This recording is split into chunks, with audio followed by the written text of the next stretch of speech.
Hello दोस्तों, नमस्कार। मैं हूं Anju Yadav. Learn with India 2024 के ऑनलाइन क्लास में आप सभी का स्वागत करती हूं। दोस्तों वर्तमान समय में हम लोग बीपीएससी टीआरई 3 और 4 को टारगेट करके उसके जीके और जीएस के संपूर्ण सब्जेक्टों को देख रहे हैं। और जो ये सब्जेक्ट हम लोग एमसीक्यू के रूप में व्याख्या सहित देख रहे हैं और ये एनसीईआरटी और एससीईआरटी आधारित प्रश्न है। आज हम लोग इतिहास का प्रैक्टिस सेट नंबर 3 को देखेंगे। इससे पहले इतिहास के प्रैक्टिस सेट जा चुके हैं, भूगोल के भी जा चुके हैं, पॉलिटी के, साइंस के और भारतीय राष्ट्रीय आंदोलन के, बिहार स्पेशल, करंट अफेयर्स के कुछ प्रैक्टिस सेट जा चुके हैं। आप लोग मेरे चैनल पर जा करके उनको देख सकते हैं और उनका लिंक मैं डिस्क्रिप्शन बॉक्स में भी दे दी हूँ, जहाँ से आप लोग जा सकते हैं। और जो ये प्रश्न है दोस्तों, BPSC PRT 6 to 8, TGT, PGT, CTET paper 2 जिसमें सब्जेक्ट के रूप में एसएसटी पूछी जाती है, एसएससी, रेलवे, अन्य सभी वनडे एग्जाम के लिए जहां भी जीके और जीएस के प्रश्न पूछे जाते हैं, उन सभी परीक्षाओं के लिए अत्यंत महत्वपूर्ण सेशन है। यदि आप इन परीक्षाओं में से किसी भी परीक्षा की तैयारी कर रहे हैं तो आप हमारे सेशन से जुड़ करके अपनी तैयारी को बेहतर धार दे सकते हैं। दोस्तों, यदि आप मैं जो पढ़ाती हूँ उसका पीडीएफ प्राप्त करना चाह रहे हैं तो हमारे टेलीग्राम चैनल से जुड़ करके पीडीएफ प्राप्त कर सकते हैं। मेरे टेलीग्राम चैनल का नाम है learn with India official. Search करके आप हमसे जुड़ सकते हैं। चलिए दोस्तों, चलते हैं बिना समय गवाए अपने मेन टॉपिक की तरफ। दोस्तों, मेन टॉपिक पर जाने से पहले मैं आप लोग को याद दिलाना चाहती हूँ कि सबसे पहले आप मेरे चैनल को नए हैं तो सब्सक्राइब करिएगा। इसके साथ साथ लाइक और अपने दोस्तों में शेयर करिएगा और पूरा वीडियो जरूर देखिएगा। वीडियो देखने के बाद कमेंट करके जरूर बताइएगा कि आप मेरा ये पढ़ाई हुआ कैसा लगा। दोस्तों, मैं ध्यान से बारीकियों को देख करके कंटेंट तैयार करती हूँ। यदि इसमें कुछ कमी रह जाए, कुछ गलती हो जाए तो कमेंट में सुझाव देने का कष्ट करिएगा। आज का पहला प्रश्न है, लिंगराज मंदिर कहाँ स्थित है? भुवनेश्वर में, मदुरई में, उज्जैन में, उपरोक्त में से अधिक इनमें से कोई नहीं। प्रश्न दिया है लिंगराज मंदिर कहाँ स्थित है, तो लिंगराज मंदिर भुवनेश्वर में स्थित है, उड़ीसा। भुवनेश्वर उड़ीसा की राजधानी है। जो लिंगराज मंदिर है भुवनेश्वर यानी उड़ीसा का सबसे बड़ा मंदिर है। यह मंदिर कलिंग वास्तुकला की उत्कृष्टता का प्रतिनिधित्व करता है। यह मंदिर भगवान हरिहर, भगवान विष्णु और शिव के संयुक्त रूप भुवनेश्वर तथा उसकी पत्नी भुवनेश्वरी को समर्पित है। इसका निर्माण 11वीं शताब्दी में जजित केसरी द्वारा किया गया था। लिंगराज मंदिर के पास बिंदु सागर सरोवर स्थित है। प्रश्न आ जाएगा, लिंगराज मंदिर के पास कौन सा सरोवर स्थित है? बिंदु सागर। प्रश्न नंबर 2 है, सोमपुर महाविहार का निर्माण किसने करवाया था? जो सोमपुर महाविहार है उसका निर्माण धर्मपाल ने, हर्ष ने, कुमारगुप्त में प्रथम ने, उपरोक्त में से एक से अधिक इनमें से कोई नहीं। तो जो सोमपुर महाविहार है उसका निर्माण धर्मपाल ने करवाया था। ऑप्शन नंबर ए होगा। पाल वंश के द्वितीय शासक धर्मपाल ने 9वीं शताब्दी में सोमपुर महाविहार का निर्माण करवाया था। यह बौद्ध विहार बांग्लादेश के नौगांव जिले में पहाड़पुर में स्थित है। जो सोमपुर महाविहार है इसका निर्माण किसने किया था, करवाया था? धर्मपाल ने। पाल वंश का द्वितीय शासक था। और यह जो सोमपुर महाविहार है कहाँ पर है? बांग्लादेश के नौगांव जिले में स्थित पहाड़पुर स्थित है। जो नौगांव नाम का एक जिला है वहां पर पहाड़पुर नाम का एक गांव है, वहीं स्थित है।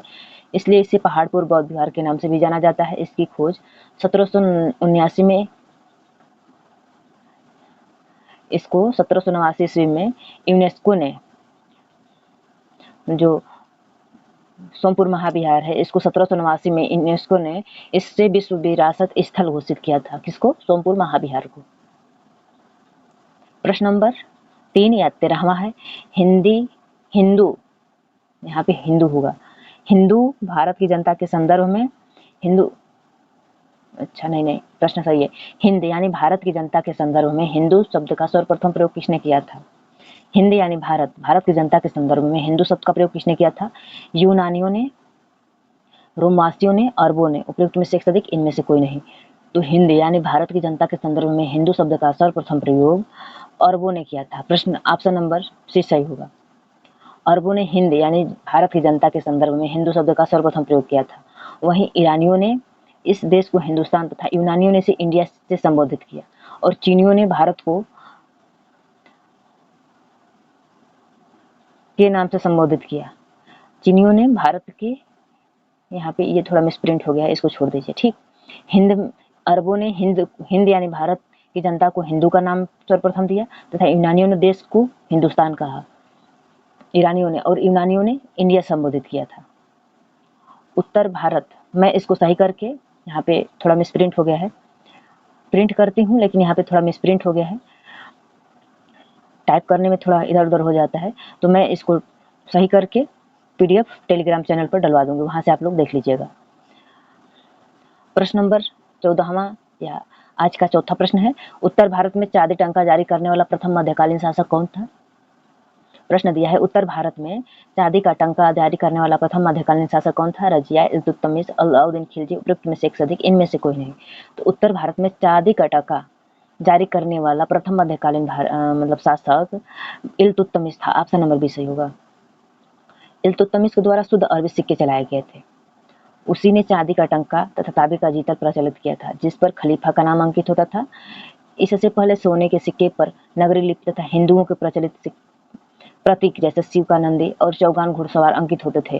चांदी का टंका 175 ग्रेन का होता था। प्रश्न नंबर 15 है, बहमनी राज्य का संस्थापक कौन था? फिरोज शाह, अलाउद्दीन बहमन शाह, नाजिर शाह, उपरोक्त में से एक से अधिक, इनमें से कोई नहीं। तो बहमनी राज्य का संस्थापक अलाउद्दीन बहमन शाह था। अगला प्रश्न है, ऑप्शन नंबर 20 सही होगा। बहमनी राज्य की स्थापना 1347 ईस्वी में मोहम्मद बिन तुगलक के शासन में हसन गंगू अलाउद्दीन बहमन शाह ने की थी। अलाउद्दीन मोहम्मद शाह ने गुलबर्गा अपनी राजधानी बनाया था तथा उसका नाम बदलकर अहसानाबाद कर दिया था। उसने साम्राज्य को 4 प्रांतों गुलबर्गा यानी कर्नाटक, दौलताबाद यानी महाराष्ट्र, बरार यानी महाराष्ट्र, सुंदर यानी कर्नाटक में विभाजित किया था। प्रश्न नंबर 16वां है, दो अप्पा एवं सिंहप्पा प्रथा किसने प्रारंभ की थी? प्रश्न दिया है, दो अप्पा एवं सिंहप्पा प्रथा किसने प्रारंभ की थी? शाहजहां ने, अकबर ने, जहांगीर ने, उपरोक्त में से एक से अधिक, इनमें से कोई नहीं। दो अप्पा और सिंहप्पा की प्रथा जहांगीर ने प्रारंभ की थी। ऑप्शन सी सही होगा। दुअप्पा एवं सिंहप्पा प्रथा का प्रारंभ जहांगीर ने अपने शासनकाल में के दौरान प्रशासनिक कार्य के अंतर्गत किया था। इन दोनों के अंतर्गत बिना जात पद बढ़ाए ही मनसबदारों को अपने सवार पद के 2 गुने घोड़े रखने पड़ते थे, और सिंहप्पा में मनसबदारों को अपने सवार पद के 3 गुने घोड़े रखने होते थे। मनसबदारों को वेतन, नगद व जागीर दोनों ही रूप में देने की व्यवस्था थी। दुअप्पा में मनसबदारों को अपने सवार पद के 2 गुने घोड़े रखने पड़ते थे, और सिंहप्पा में मनसबदारों को अपने सवार पद पर 3 गुने घोड़े रखने पड़ते थे। दुअप्पा में 2 गुने और सिंहप्पा में 3 गुने। प्रश्न नंबर 17 है, दिल्ली में के लाल किले का निर्माण किसने करवाया था? शाहजहां ने, जहांगीर ने, अकबर ने, उपरोक्त में से एक से अधिक, इनमें से कोई नहीं। तो दिल्ली के लाल किले का निर्माण शाहजहां ने करवाया था।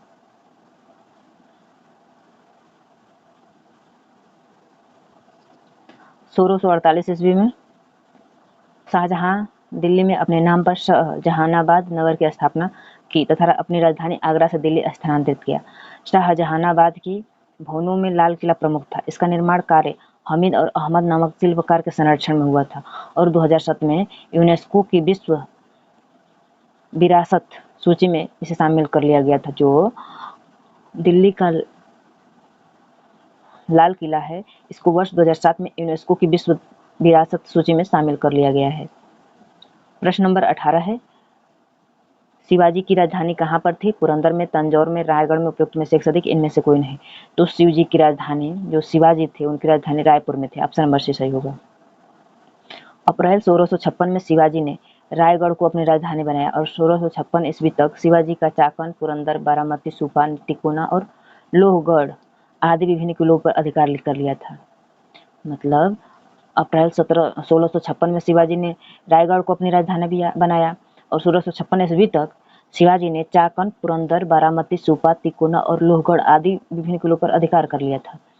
16 जून 1674 को शिवाजी ने रायगढ़ में काशी के विद्वान श्री विश्वेश्वर गंगा भट्ट द्वारा अपना राज्याभिषेक करवाया था। प्रश्न नंबर 19 है, गुरु नानक का जन्म कौन स्थान पर हुआ था? किस स्थान पर हुआ था? अमृतसर में, लाहौर में, तलवंडी में, उपरोक्त में से एक से अधिक, इनमें से कोई नहीं। तो गुरु नानक का जन्म तलवंडी में हुआ था। ऑप्शन नंबर सी सही होगा। गुरु नानक यानी जो गुरु नानक थे, उनका जन्म 1969 में हुआ और मृत्यु 1539 में हुआ। सिख धर्म के संस्थापक प्रथम गुरु थे जो गुरु नानक थे, वो सिख धर्म के प्रथम संस्थापक और प्रथम गुरु थे, जो कि बाबर और हुमायूं के समकालीन थे। इनका जन्म 1469 ईस्वी में रवि नदी के तट पर तलवंडी पाकिस्तान नामक गांव में कार्तिक पूर्णिमा के खन्नी कुल के परिवार में हुआ था। तलवंडी का नाम आगे चलकर गुरु नानक के नाम पर ननकाना पड़ गया। आज का अंतिम प्रश्न और 20 नंबर का प्रश्न है, भक्ति आंदोलन का प्रारंभ किसके द्वारा किया गया था? सूरदास द्वारा, अलवर संतों द्वारा, सूफी संतों द्वारा, उपयुक्त में से एक अधिक, इनमें से कोई नहीं। तो भक्ति आंदोलन का प्रारंभ अलवर संतों द्वारा किया गया था। भक्ति आंदोलन का प्रारंभ अलवर संतों द्वारा किया गया था। विष्णु या नारायण की उपासना करने वाले भक्त को क्या कहा जाता था? अलवार कहा जाता था। इनकी संख्या 12 थी। शंकराचार्य ने वैष्णव धर्म के प्रचार के लिए 4 मठों की स्थापना की थी। उत्तर में बद्रीनाथ, दक्षिण में श्रृंगेरी और पूर्व में पुरी तथा पश्चिम में द्वारिका थे। तो भक्ति आंदोलन का प्रारंभ किसने किया था? अलवार संतों द्वारा शुरू किया गया था। दोस्तों आज के लिए इतना ही। पूरा वीडियो देखने के लिए धन्यवाद। दोस्तों मैं एक बार और आपको ध्यान दिला दूं, यदि आप लोग वीडियो को लाइक नहीं किए हैं तो लाइक करिएगा। इसके साथ साथ आप शेयर जरूर करिएगा अपने दोस्तों में, ताकि ज़रूरतमंदों के यहाँ मेरी वीडियो पहुँच सके। और कमेंट करके भी बताइएगा कि मेरा सेशन कैसा लगा।